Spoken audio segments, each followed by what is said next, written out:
আসসালামু আলাইকুম। আমরা এখন শিখব পলিগন কমান্ডের কাজ। পলিগন কমান্ডে যাওয়ার জন্য প্রথমে আমরা একটা সার্কেল নিয়ে নিই।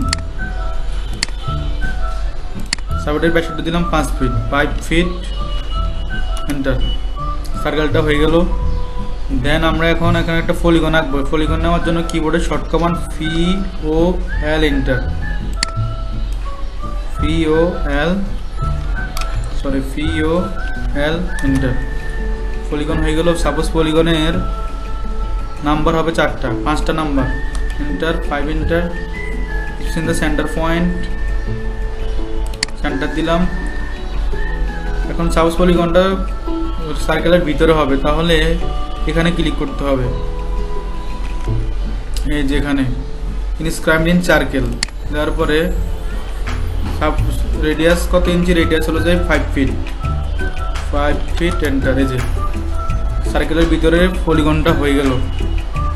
সাপোজ আমরা এখন সার্কেলের বাইরে পলিগনটা আঁকবো, তাহলে সেম ভাবে POL এন্টার, POL এন্টার। সার্কেলের বাইরে আঁকবো যেহেতু, তাহলে সাপোজ সংখ্যা হবে 5টি, 5 এন্টার।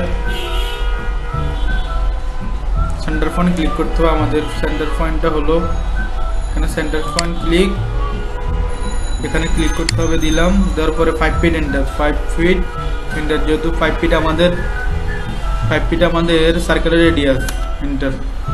যে বাইরে এখন একটা পলিগন হয়ে গেল। এভাবে আমরা সাধারণত পলিগন আঁকে থাকি। আশা করি সবাই বুঝতে পারছেন।